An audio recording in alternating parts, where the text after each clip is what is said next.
Okay, you've just heard my take on the merits of the Iran deal, but I always want you to hear all sides, so let us now hear from one of the deal's chief opponents.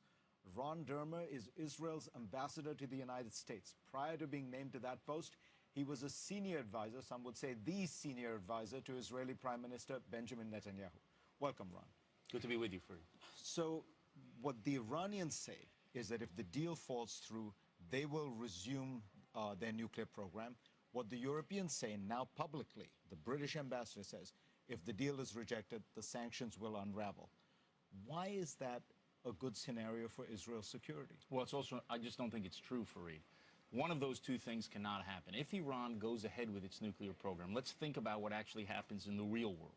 If Iran decides to continue its program, which it was doing in October 2013, before the interim agreement was signed, then it will not come into compliance with this agreement. There will be no implementation date, which means nobody has signed this agreement, so how could they, why would they need to be in compliance with it? I'm just saying they won't. But in the real world, if Iran decides to go ahead with its nuclear program, there will be no implementation date, which means the UN Security Council sanctions will stay. It means all the U.S. sanctions will stay. It's hard for me to see European companies that will decide to do business with Iran after this is voted down by Congress, to do business with a $400 billion Iranian economy, and turn themselves away from a $17 trillion U.S. economy. So it might be that Iran will continue its program. We don't believe that they will break out. They'll go underneath the red line that they perceive that the international community will act against them. But you will not have a situation where Iran does not comply with its agreement and the sanctions regime unravels. That just can't happen. There's no logic to that approach. Well, that is what the Europeans and the Russians are already trying to sell them. But let me ask you about this. How does that happen in the real world? I just don't get it. If the UN Security Council sanctions stay, the U.S. sanctions stay. Well, as you know, sanctions are very leaky. Countries don't always abide by them de facto, even if they pretend to abide by them de jure. But let me ask you about these timelines. For 20 years, Prime Minister Netanyahu said that Iran is 2 to 3 years away from a bomb. Now, nobody I know in Mossad, in the U.S. intelligence, believes that counterintelligence efforts have done more than delay Iran by a year or two. So why has he been wrong for 20 years about Iran? Is it possible that you don't completely understand Iran? Well, look, I think that the Prime Minister of Israel understands Iran better than almost any leader in the world, because he's been focusing on this issue for 20 years. And but he's been predicting that in 2 years they're going to get the bomb 20 years ago. Get the facts, look at exactly what he said. I've been with the Prime Minister for 15 years, so I know exactly what he said over those 15 years. I can't account for the 5 years before. The Prime Minister has said that they were a certain period, it could be 2 years, it could be 4 years away from getting a bomb. Right. And I guarantee you, Fareed, had the United States and Israel done nothing over the last 15 years, they would have had a bomb maybe 10 years ago. But the United States and Israel have worked together to prevent Iran from becoming a nuclear power, and we should continue to work together to prevent Iran from having a nuclear weapons capability. This deal closes the nuclear file, not by blocking Iran's path to the bomb, but by ceding to them a nuclear weapons capability and a nuclear arsenal, at best delaying it for a few years. The leader of the opposition in Israel says the biggest problem with the strategy you're pursuing is that you are alienating the Obama administration, alienating Washington. Isn't it true that no matter what happens, for Israel's security, a close relationship with Washington is essential?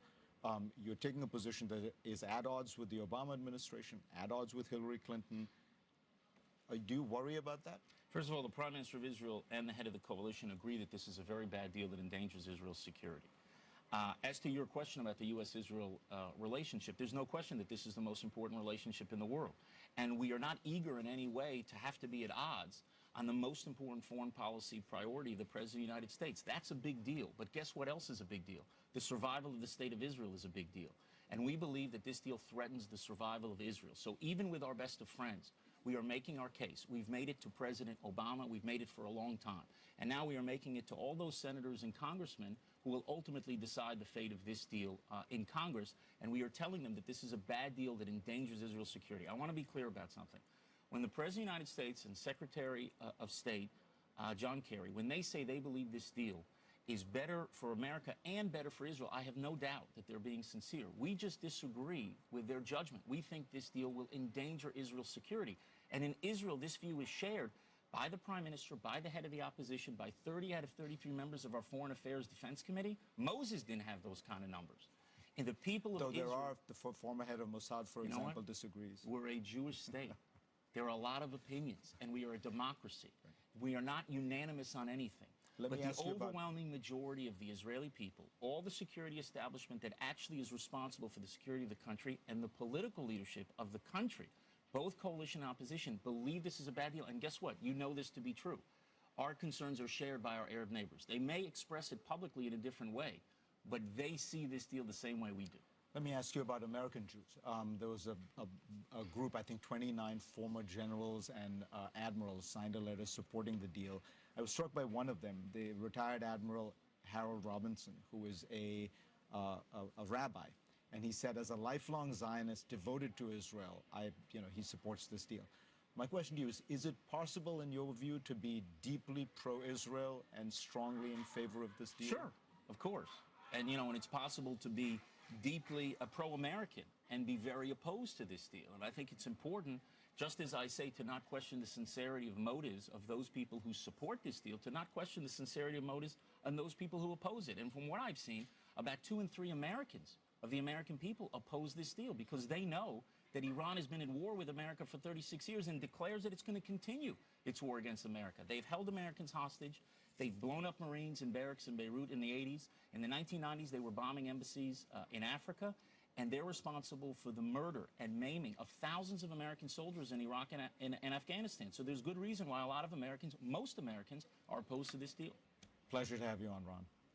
That was Ron Dermer, Israel's ambassador to the United States. Next time.